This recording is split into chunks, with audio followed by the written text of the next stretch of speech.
Disney+, Prime, je l'ai dit. Enfin bon, j'ai pas mal de choses quoi.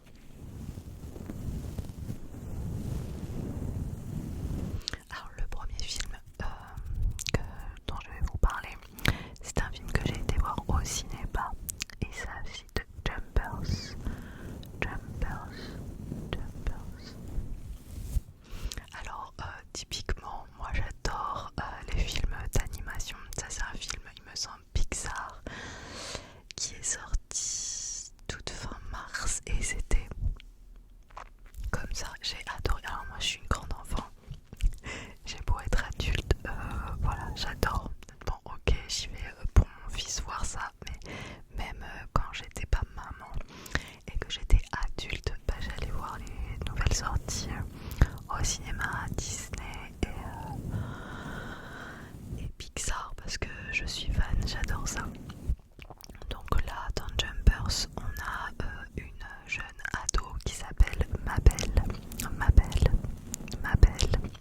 Et en fait, Mabel, elle a perdu sa mamie, qu'elle aimait fort. Et sa mamie habitait au bord d'un marais où il y avait plein d'animaux. Et du coup, la grand-mère avait expliqué à Mabel comment voir les animaux et s'occuper d'eux. Et puis, sa grand-mère meurt et puis un promoteur immobilier qui veut récupérer ce marais pour construire une autoroute, je crois. Et un périph' ou je sais plus quoi, un truc comme ça. Et elle se bat pour sauver son marais. Et en fait, pour pouvoir sauver ce marais, il faut avoir des animaux menacés qui s'accouplent ou je sais plus, enfin bref, des animaux menacés dans ce marécage. Donc du coup, elle essaye de faire venir des animaux, mais sa prof, elle est à la fac, je crois, du coup. Sa prof à la fac, elle a mis au point une machine pour devenir, se rentrer dans la peau d'un espèce de c'est un castor, je crois. Et donc, en mettant un casque, alors elle a absolument pas le droit de l'utiliser, mais elle est un peu bourricot, donc elle le fait quand même. Et elle prend du coup l'apparence, hein. Son esprit rentre dans un automate castor et elle part du coup dans le marécage pour copiner avec tous les animaux et essayer de sauver le marécage.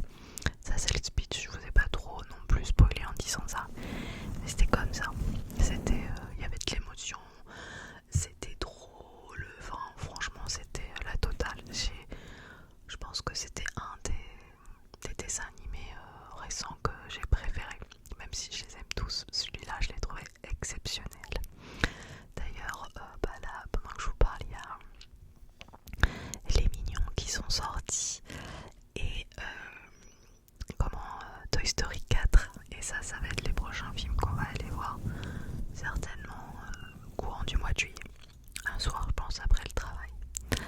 Ensuite, toujours au cinéma, j'ai vu Mario Galaxy le film. Alors pour dire vrai, je crois que j'ai préféré Mario Bros 1. Mais attention, je dis ça, mais j'ai quand même vachement aimé Mario Galaxy. En plus, il y a Harmony qui arrive dans ce numéro. Puis on apprend pas mal de choses malgré tout, comme les liens entre Harmony et Princess Peach. Bon, je vais pas trop vous expliquer, mais voilà. Et moi, ce que j'aime, c'est aussi toutes les références qu'on retrouve des jeux vidéo. Alors, dans Mario Bros 1, le film, il y avait essentiellement des références sur l'univers Mario. Mais là, il y a tout plein d'autres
heures. Et ben des fois moi quand je suis fatiguée le soir, j'ai pas le courage de regarder un truc trop long. Donc 1h30 c'est parfait.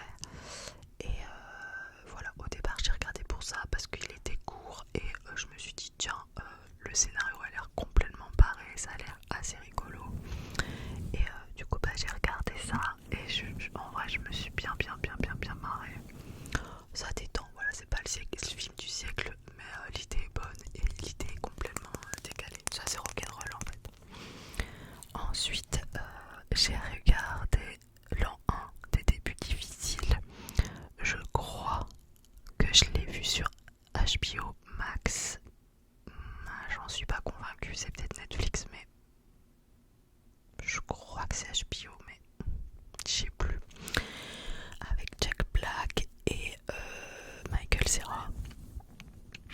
C'est sorti en 2009 et franchement, passez votre chemin, c'était nul. Pareil, c'était un soir où j'étais fatiguée. Je voulais un film court et une comédie. Il y avait ça, c'était court et c'était une comédie. Jack Black est un personnage qui me fait relativement rire d'habitude, mais là c'était un peu too much. En gros, ça se passe au temps préhistorique et nous avons du coup ces deux personnages qui sont des chasseurs-cueilleurs et bon, ils sont pas vraiment dégourdis on va dire. Et voilà, mais même le personnage qui fait Jack Black, il est complètement maladroit et il fait une grosse boutade, enfin il fait une grosse bêtise sans le vouloir dans le camp. Et du coup tout le camp prend feu et alors il est banni du camp. Et le personnage que joue Michael Cera dit bah tiens moi je vais l'accompagner. Et il faut savoir qu'à ce temps ancien, préhistorique, ils pensaient que leur monde était un peu restreint à une zone et ils n'avaient pas le droit d'aller de l'autre côté de leur zone, pensant qu'il n'y a rien, qu'ils allaient tomber dans le vide quoi. Et donc ils sont bannis, donc il faut bien qu'ils partent quelque part. Alors ils franchissent la zone interdite et voilà. Et ils partent. C'est pour ça qu'ils ont été bannis? Non, c'est pas pour ça. Oui, il y a eu le feu et du coup il a été banni, mais aussi parce qu'il y avait un arbre juste à côté du camp. Et cet arbre-là, il y avait des pommes dorées et c'était un peu le fruit des vents, du fallait surtout pas le toucher. Et bon, qu'est-ce qu'il a fait Jack Black? Il a désobéi, il a mangé la pomme. De là, bah, il a été ouvertement critiqué dans son camp, il a fait n'importe quoi, je sais plus comment ça en est arrivé là. Le camp prend feu, pouf pouf pouf, ils sont bannis. Voilà. Et puis après, ça c'est le tout début du film, et après il leur arrive plein d'aventures en dehors de leur camp. C'est pas un film essentiel. J'avais beau ne pas vouloir me prendre la tête, des fois il faut quand même un minimum. Là c'était pas assez. Ensuite, je vais vous parler, c'est pas un film, c'est un documentaire, un long documentaire que j'ai vu sur Netflix qui s'appelle Plonger dans la manosphère de Louis Theroux. C'est sorti au mois de mai je crois sur Netflix. Je vous conseille fortement de le regarder. Voilà, en gros c'est sur le masculinisme. Waouh, avec tous les influenceurs masculinistes aux États-Unis. Enfin, il y en a en France aussi, mais bon, là en l'occurrence, c'est un reportage américain. Et c'est tellement chaud pendant tout le documentaire. Mais je sais même pas quoi dire, je disais ça. Mais ça m'a coupé les mots, je sais même pas quoi dire. Tellement j'étais choquée. J'étais profondément choquée et je l'ai conseillé à plein de gens. Je l'ai conseillé à ma voisine qui est une très bonne amie à moi. Et je lui ai dit bah, écoute, je te conseille de regarder ça, mais je pourrais même pas te dire des mots dessus tellement ça m'a choquée. Tu te feras ton opinion par toi-même. Et après quand elle l'a vu, je lui ai dit alors qu'est-ce que t'en as pensé? Elle m'a dit je suis tellement choquée que j'ai pas les mots. Je dis ah, pas comme moi. Franchement non, je vous le conseille parce que c'est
gosse pas très sûr de lui, qui rêve d'être acteur, et puis il va dans un cours de comédie et il tombe sur la personne, enfin le personnage que joue James Franco, qui est